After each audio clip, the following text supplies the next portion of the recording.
नमस्कार दोस्तों, मैं आपका गाइड ओजांक। आपने प्रश्न पूछा कि 12वीं के बाद तैयारी का शेड्यूल क्या होना चाहिए, तैयारी कैसे करें। आप खासतौर पे जब कॉलेज जा रहे हैं, आपके पास समय कम है और आप अपने शेड्यूल को एक ऑप्टिमम रखना चाहते हैं, अच्छे तरीके से उसको करना चाहते हैं। तो आज मैं एक पूरा विधिवत आपके सामने एक शेड्यूल डिस्कस करने जा रहा हूं कि अगर आप कॉलेज के साथ हैं, पढ़ाई कर रहे हैं, उसके साथ साथ आप यूपीएससी की तैयारी के लिए खुद को कैसे प्रिपेयर कर सकते हैं, कैसे झोंके रख सकते हैं। हम बात करेंगे 3 स्टेजेस की, जब आप कॉलेज में हैं और ग्रेजुएशन कर रहे हैं और आप अपनी पढ़ाई को निरंतर चालू रखें। तो जनरली जो कॉलेज डेज होते हैं वो मंडे टू फ्राइडे होते हैं, यानी आपके हफ्ते में 5 दिन आपके उसमें यूटिलाइजेशन होते हैं। अब तीनों चरणों की अलग अलग तरह की पढ़ाई होती है, इसमें फर्स्ट ईयर, सेकेंड ईयर और थर्ड ईयर होता है। अब मैं सबसे पहले बात करूंगा, अगर आप ग्रेजुएशन फर्स्ट ईयर में हैं, 12th कर चुके हैं और ग्रेजुएशन फर्स्ट ईयर आपका चल रहा है, तो वहां पर आपको अपने कॉलेज को ज्वाइन करने के साथ साथ आप जब उसकी पढ़ाई कर रहे हैं तो कोशिश करिए क्लासेस में आप ऑप्टिमम रह सकें। जो टीचर आपको पढ़ा रहा है उस पर ज़्यादा से ज़्यादा आप फोकस करिए, क्योंकि अपने दिमाग में हमेशा ये रखिएगा कि जितना ज़्यादा आप समय बचा पाएंगे उतना ज़्यादा यूपीएससी को दे पाएंगे। याद रखिएगा, यूपीएससी एक जुनून की कहानी है, एक ऐसा समर्पण है जहां हर समय सोते जागते आपको केवल और केवल सिविल सेवा के बारे में सोचना है। आपको उस तरीके के बारे में सोचना है, उस मुकाम के बारे में सोचना है जहां कल को आप लाखों लोगों की जिंदगी में परिवर्तन कर पाएंगे। लेकिन ये जो समर्पण, ये जो त्याग है, वो आपसे सबसे पहले ले लिया जाएगा और उसकी सबसे बड़ी जरूरत है।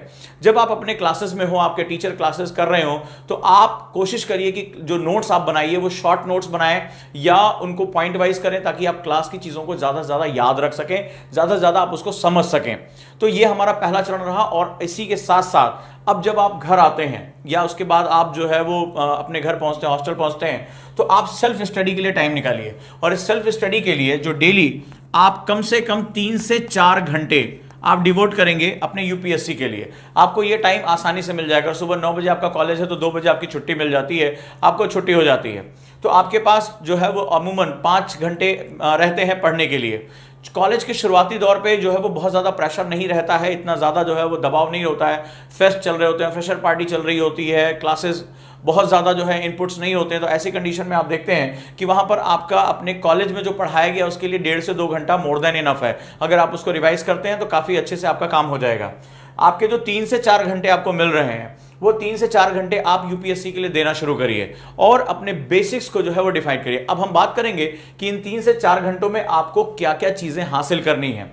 तो जो आपके पास सेगमेंट्स हैं, जो फर्स्ट ईयर का मैं आपको सेगमेंट दे रहा हूं, उसमें तो सबसे पहले आप न्यूज़पेपर पे सबसे ज्यादा फोकस करेंगे। न्यूज़पेपर आप अपने कॉलेज की लाइब्रेरी में भी पढ़ सकते हैं, कहीं ट्रैवलिंग कर रहे हैं तो वहां भी पढ़ सकते हैं। न्यूज़पेपर को आप अपना आधार बनाकर लेकर आइए। जैसे अगर आप इंग्लिश में हैं तो हिंदू या इंडियन एक्सप्रेस, इंग्लिश में है तो दैनिक जागरण का राष्ट्रीय संस्करण या जनसत्ता। लेकिन इसको आप आदत बनाइए और सिलेबस के अकॉर्डिंग पढ़िए। जब आप न्यूज़पेपर पढ़ेंगे तो आप सिलेबस के अकॉर्डिंग पढ़ेंगे। जैसे कोई महिलाओं का मुद्दा है तो जीएस पेपर 1, कोई आपदा प्रबंधन का मुद्दा है या आपदाओं का मुद्दा है, जीएस पेपर 3 हो गया, कोई पॉलिटिकल इशू है, जीएस पेपर 2 हो गया। इस तरह की चीजों को आप जो है वो लगातार अपने साथ लेकर आएंगे। दूसरा, यहां पर जब आप शुरुआत करेंगे तो कोशिश करिए जो आपका फर्स्ट ईयर है वो एनसीईआरटी के साथ जुड़ा हुआ हो, एनसीईआरटी आपकी प्रिपेयर हो। एनसीईआरटी जो 6 से लेकर 12वीं तक कुल 52 किताबें हैं यहां पर, जो आपके लिए बहुत इंपॉर्टेंट हो जाती हैं, बहुत महत्वपूर्ण हो जाती हैं। अब ये 51 और 52 बुक्स जो हैं वो काफी बल्कि हो जाती हैं।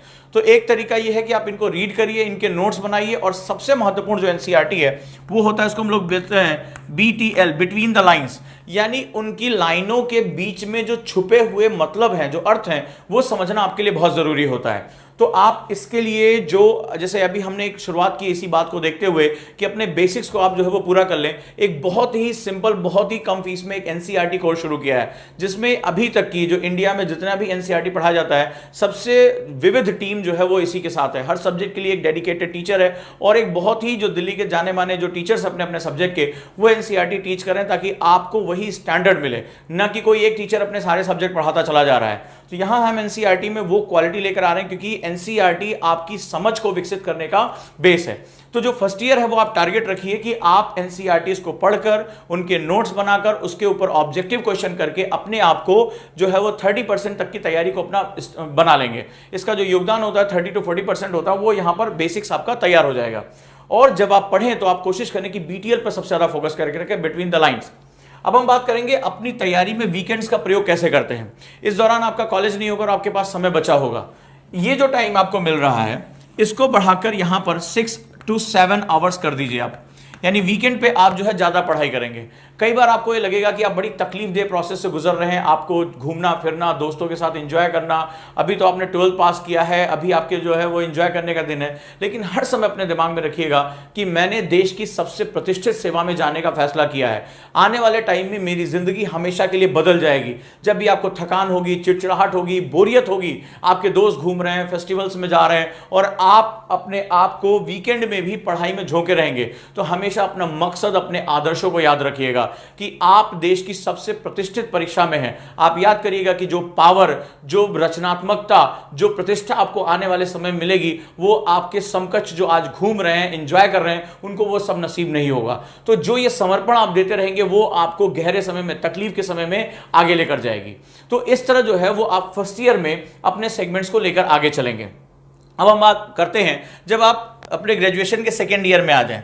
सेकेंड ईयर वो टाइम होता है जहां आप यूपीएससी के लिए बहुत सीरियस अप्रोच लाना शुरू करेंगे, क्योंकि आप 21 साल होते होते या अपने फाइनल ईयर में आते आते आप इस परीक्षा को देने के लायक हो जाएंगे। याद रखिएगा इस बात को। आप ग्रेजुएशन फाइनल ईयर में भी अगर आप 21 वर्ष पूरे हो रहे हैं अर्हता के हिसाब से, तो आप ये परीक्षा दे सकते हैं और देश के सबसे कम उम्र के आईएएस ऑफिसर बन सकते हैं। कई बार यह देखा जाता है कि जो एक परंपरा चली आ रही है कि अभी क्या, अभी 25-26 साल के हो जाएं तब यूपीएससी के बारे में सोचेंगे, तो मैं आप सभी से निवेदन करूंगा कि यूपीएससी के आंकड़े जरूर देख लें। जो नए आंकड़े आ रहे हैं, 21 साल, 22 साल, 23 साल के बच्चे तेजी से यूपीएससी में सेलेक्ट हो रहे हैं और यूपीएससी जो है वो बैकडोर से नए जो युवक युवतियां हैं उनको यूपीएससी में लाने का प्रयास कर रहा है, ताकि उनकी सर्विस का स्पैन बढ़े और जितना ही आपकी सर्विस का जो है अवधि बढ़ती है, आप उतना ही नेशन के लिए एसेट होते चले जाते हो, बहुमूल्य हो जाते हो।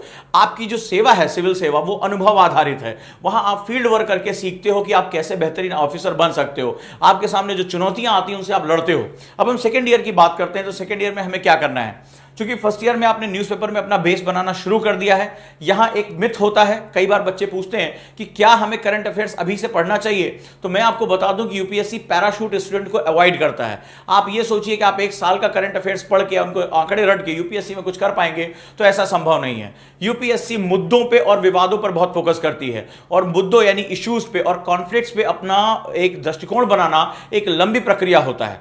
लोग शुरुआत से ही इस काम में लग जाते हैं। न्यूज़पेपर रीडिंग का सिर्फ यह मकसद नहीं होता है कि मुझे करंट अफेयर्स प्रिपेयर करना है। न्यूज़पेपर रीडिंग का जो सबसे बड़ा मकसद होता है वो होता है थॉट्स को डेवलप करना, कॉन्टिन्यूटी को बनाए रखना और जो विचार आ रहे हैं, चाहे वो उसके पक्ष में आ रहे हो चाहे उसके विपक्ष में आ रहे हैं, उन विचारों पर अपनी एक पकड़ बनाए रखना। तो अगर आप यूपीएससी में जाना चाहते हैं तो न्यूज़पेपर रीडिंग को अपनी आदत का हिस्सा बनाइए। कई बार आप ये कहते हैं हमें समझ में नहीं आ रहा, तो फर्स्ट ईयर में तो मैं आपसे कहूंगा कि आप बस पढ़ने की आदत डालिए। आप नोट्स नहीं बना रहे, कोई बात नहीं, कोई परेशानी वाली बात नहीं है। बस अगर कल को ये बात हुई कि प्रधानमंत्री हमारे किस राष्ट्र में गए, हाउडी मोडी का कॉन्सेप्ट कहां पर जो है वो ऑर्गेनाइज हुआ, ईरान के साथ हमारा मुद्दा क्या है, तो आपको अनसुना नहीं होना चाहिए। आपको ऐसा नहीं होना चाहिए अरे पता नहीं किस बारे में बात करें। आपको ये पता होना चाहिए कि इस समय जीडीपी क्या चल रही है, राष्ट्र में बैंकिंग व्यवस्था में क्या चल रहा है, पॉलिटी में क्या हुआ, मोटर व्हीकल एक्ट क्या नया आया है, उसमें आपको बस उनके बारे में एक जानकारी होनी चाहिए। धीरे धीरे ये जानकारियां छनते हुए आपके गहरे मस्तिष्क में पहुंचेंगी और अब आप यहां पर जो है उस पर एडवांसमेंट कर पाएंगे। सेकेंड ईयर के टाइम में आपको यहां जो सबसे इंपॉर्टेंट फोकस करके रखना है वो अब आप हायर स्टडीज के लिए जाएंगे, यानी यूपीएससी प्री की प्रिपरेशन पे आप लग जाएंगे। तो जो बेसिक बुक्स हैं आपकी, आप यहां पर जैसे बर्नवाल हो गया, जैसे अगर हम बात करें खुल्लर हो गया ज्योग्राफी के लिए, रमेश सिंह हो गया आपकी इकोनॉमी के लिए, ये सब चीजें जो है वो आप अध्ययन करना शुरू कर देंगे। इतिहास के लिए जो आप बेसिक जो है विपिन चंद्रा की बुक्स आप प्रेफर कर सकते हैं, या आपने स्पेक्ट्रम तो एटलीस्ट आप सेकेंड ईयर में पढ़ना जरूर शुरू कर दें। अगर विपिन चंद्रा आप नहीं पढ़ पा रहे हैं तो स्पेक्ट्रम जरूर पढ़ें। इसके साथ साथ जो और किताबें हैं, जैसे अगर हम बात करें तो सुभाष कश्यप की बुक आपके लिए बहुत इंपॉर्टेंट रहेगी अगर आप सेकेंड ईयर में हैं पॉलिटी के लिए। लक्ष्मीकांत तुरंत मत जाइएगा क्योंकि लक्ष्मीकांत में कई इंफॉर्मेशंस ऐसी हैं जो फ्रेशर को समझने में बड़ी दिक्कत करती हैं। तो जो सुभाष कश्यप में बुक लिखी है वो एक टेक्स्ट की तरह लिखी है, जहां पर आप एक रुचि, जिसमें 2 पार्ट आते हैं, वो दोनों पार्ट आप अध्ययन करना जरूर शुरू करें। साथ ही साथ न्यूज़पेपर के साथ जब आप अटैच रहेंगे तो आपको ये चीजें पता चलती रहेंगी। तो सेकेंड ईयर में भी आप सेम टाइम टेबल फॉलो करें। अगर संभव हो तो अपने वीकेंड्स में 1 घंटा आप ऐड करना शुरू कर दें। आपको हर वीक में 2 घंटे एडवांस मिलना शुरू हो जाएगा। लेकिन जब आप सेकेंड ईयर में आएंगे, अब छोटे छोटे शॉर्ट आंसर्स लिखें, यानी इसके साथ मैं एक चीज और अटैच करूंगा और वो है आंसर राइटिंग। इसमें छोटे छोटे शॉर्ट आंसर्स, मुश्किल से 50 वर्ड 100 वर्ड के अंदर आंसर राइटिंग करें। इसका आपको लाभ ग्रेजुएशन में भी मिलेगा और साथ साथ आपकी आंसर राइटिंग प्रैक्टिस भी शुरू हो जाएगी। हाँ, याद रखिएगा, दीर्घ उत्तर आप मत लिखिएगा, लॉन्ग आंसर जो 150 200 वर्ड के अभी मत लिखिएगा, क्योंकि आपके शब्दों की संरचना भी बनना बहुत आवश्यक है। पॉइंट में आप लिख सकते हैं, लेकिन आप आंसर राइटिंग करिए, भले चाहे डेली एक आंसर छोटा सा लिख लीजिए, वीकेंड पे 3 से 4 आंसर लिख लीजिए, आप उसको कंटिन्यू करके रखिए। तो ये सेकेंड ईयर का सेगमेंट है, सेम चलता रहेगा। अब थर्ड ईयर आ जाता है। थर्ड ईयर में कॉलेज में आपको थोड़ा सा दबाव कम हो जाता है, कॉलेज में भी आपकी जान पहचान हो जाती है, आप जो है वो धीरे धीरे चीज़ों को मैनेज करना सीख जाते हैं। तो यहाँ पर जो है सेगमेंट ये होता है कि आप अपने टीचर से भी अच्छी जान पहचान बना लेते हैं, वो भी देखते हैं कि आप लगातार 2 सालों से बहुत अच्छा एकेडमिकली कर रहे हैं, सिविल सेवा में आपका बहुत रुझान है। तो हर टीचर ये चाहता है कि मेरा स्टूडेंट आगे बढ़े, मेरा नाम हो, और कल को अगर आप सिविल सेवक बनते हैं तो सबसे ज़्यादा अगर दुनिया में किसी को खुशी होगी तो आपके टीचर को होती है, आपके माता पिता को होती है। तो आपसे उनसे सहयोग, उनसे आप सीधे सीधे बात करें कि मैडम मैं 2 वर्षों से लगा हुआ था और मेरा बेस जो है वो रेडी हो रहा है, अब मैं अपने एडवांस के लिए जाना चाहता हूं, आपकी उसमें मदद चाहिए। आप देखेंगे आपका टीचर जो है सहर्ष इस बात को स्वीकार करेगा और आपकी जो है मदद करने के लिए आतुर रहेंगे। अब ये जो थर्ड स्टेज है बड़ा क्रूशियल स्टेज है, यहां पे आपको हायर लेवल की बुक्स पढ़नी पड़ेंगी, जैसे विपिन चंद्रा हो गया, शेखर बंदोपाध्याय हिस्ट्री के लिए हो गया, इकोनॉमिक्स के लिए इकोनॉमिक्स सर्वे हो गया, इंडिया ईयर बुक हो गई, इसी तरह की जो लक्ष्मीकांत की बुक हो गई ये इसके साथ हो गया, गवर्नेंस की बुक ये आपको पढ़ना पड़ेगा। तो अब आप यहां पर हायर स्टडीज के लिए डिवोट करेंगे, और जो आपकी आंसर राइटिंग है वो लॉन्ग आंसर के लिए यानी 150 वर्ड के लिए चला जाएगा। साथ ही साथ जो थर्ड ईयर में एक और एडिशन होगा और वो होगा आपके ऑप्शनल के लिए। इस समय तक आप तैयार हो चुके होंगे अपने ऑप्शनल को चुनने के लिए, सेकेंड ईयर में ही आपको पता चल जाएगा कि आपका ऑप्शनल क्या होना चाहिए। ऑप्शनल बहुत ही केयरफुल होकर चुनना है। आप चाहे तो अपने ग्रेजुएशन के सब्जेक्ट चुन सकते हैं, या जिन सब्जेक्ट्स में आपको जीएस पढ़ने के दौरान रुचि पैदा हुई हो, चाहे वो भूगोल हो, चाहे वो इतिहास हो, चाहे वो पॉलिटिकल साइंस हो, समाज शास्त्र हो, हिंदी साहित्य हो, कुछ भी अगर आपको लग रहा है कि वो आपकी रुचि है, वो आपका सेगमेंट बन सकता है। आप थोड़ी स्टडी भी करते हैं क्योंकि आपको पता चल जाता है कि इसमें मार्क्स अच्छे आ रहे हैं, कहां से रैंकिंग अच्छी आ रही है, कहां का पेपर जो है वो हमारी समझ में आ रहा है, मेरी रुचि किसमें है, इन सब चीजों को आप क्राइटेरिया करना शुरू कर देंगे। तो ये काम आप सेकेंड ईयर से ही करेंगे, ताकि अगर आप 2 या 3 ऑप्शन पढ़ने के बाद, मान लीजिए आपने सेकेंड ईयर में हिस्ट्री ले लिया और कुछ समय बाद आपको लगा कि हिस्ट्री आपको नहीं समझ में आ रही है, या बोरियत हो रही है, या डाटा याद नहीं हो रहा है, तो आप सेकेंड ईयर के एंड तक आते आते उसको चेंज कर सकते हैं। लेकिन आप एग्जाम की तैयारी के समय इसको चेंज करना आपके लिए बहुत घातक होगा।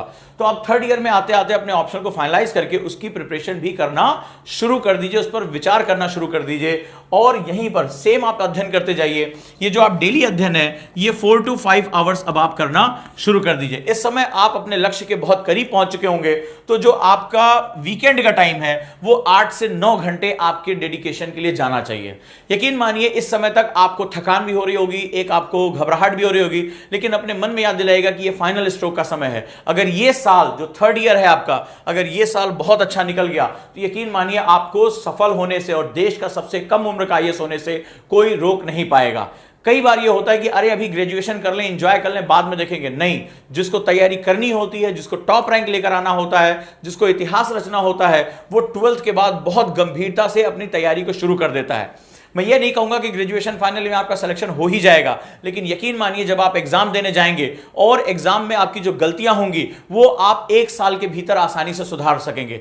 अब अंदाजा लगाइए कि अगर आप ग्रेजुएशन के बाद शुरू करते हैं और सेम यही प्रक्रिया से गुजरते हैं, एनसीईआरटी, फिर इंटरमीडिएट बुक्स, फिर उसके बाद एडवांस बुक्स, उसके बाद आंसर राइटिंग, फिर आपको 2 से 3 साल लग जाते हैं, यकीन मानिए। और उसके बाद जब आप एग्जाम देने जाते हैं और फिर गलतियां होती हैं तो फिर सुधारने के लिए आपके पास समय नहीं होता है। तब तक आपका बेशकीमती 3 से 4 साल निकल चुका होता है और आपका बैचमेट हो सकता है कि आपका बहुत सीनियर मोस्ट ऑफिसर के रूप में वो तैनात भी हो जाए, वो नियुक्त भी हो जाए। इसीलिए कहा जाता है early bird gets the worm, जो सबसे पहले काम शुरू करता है उसी को सबसे ज्यादा मिलता भी है। तो ये रहा 3 जो हमारे सेगमेंट्स हैं, 3 साल का जो हमारा इनपुट्स है, इस हिसाब से उसको तैयारी करिए। सेकेंड ईयर में अगर आपको लग रहा है कि आपके पास कोई गाइडेंस नहीं है, तो जब आप सेकेंड ईयर में आते हैं तो यहां पर भी हमारे पास 2 ईयर का जो है कॉन्सेप्टर बैच अवेलेबल है ऑनलाइन। एक तो कक्षा कार्यक्रम हमारे पास बहुत ही खूबसूरत है केवल 35 बच्चों के लिए। फर्स्ट ईयर के लिए आप एनसीईआरटी प्रेफर कर सकते हैं और अपनी पढ़ाई को एक नया आयाम दे सकते हैं। जो दोस्तों मैंने टाइम टेबल बनाया, जो स्टेजेस बनाए हैं, उनको फॉलो करिए और अपने अंदर हमेशा विश्वास करिए। जब भी आपको वीकेंड में समय मिले, एकांत में बैठिए, अपनी डायरी लिखिए। आपके मन में निराशा आ रही होगी, ऊब हो रही होगी, आपको लग रहा होगा कि आप संसार से पिछड़ रहे हैं, आपके दोस्त एंजॉय कर रहे हैं, रोज नई नई फोटोज लगा रहे हैं और आप एक बंद कमरे में पढ़ाई कर रहे हैं। हमेशा अपने मकसद को अपनी दीवार के सामने रखिए, उस पर एक घोषणा पत्र लिख दीजिए, मैं फलाना अपना नाम इस व्यक्ति को आईएएस बनकर रहूंगा, और रोज उसको याद करिए, रोज उसको देखिए और अपने मन में विश्वास करिए कि अगर कोई सिलेक्शन ले सकता है तो मैं। आज ये 3 साल की मेरी बंद कमरे की तपस्या कल मुझे एक स्वर्णिम भविष्य देगी। आज जो लोग घूम रहे हैं, कल मेरे ऑटोग्राफ लेने के लिए, मेरे हस्ताक्षर और मेरे साथ फोटो खिंचाने के लिए परेशान रहेंगे, मेरे पीछे पीछे भागेंगे। जो मेहनत करता है वही इतिहास लिखता है, लेकिन मेहनत हमेशा सही समय पे होनी चाहिए, सही तरीके से होनी चाहिए, और यह तरीका बहुत ही जांचा परखा है। इस वे में आप पढ़ाई करते हैं तो देखिए आप कैसे एक स्वर्णिम भविष्य लेकर निकलते हैं, और यही ओजांग आईएएस एकेडमी का हमेशा प्रयास रहा है। कोई भी प्रश्न हो कमेंट बॉक्स में जरूर पूछें और अपनी जो डाउट्स हैं वो हम तक पहुंचाएं, ताकि इनका वीडियो बनाकर मैं आपके प्रश्नों का सॉल्यूशन सही समय पर दे सकूं। धन्यवाद दोस्तों।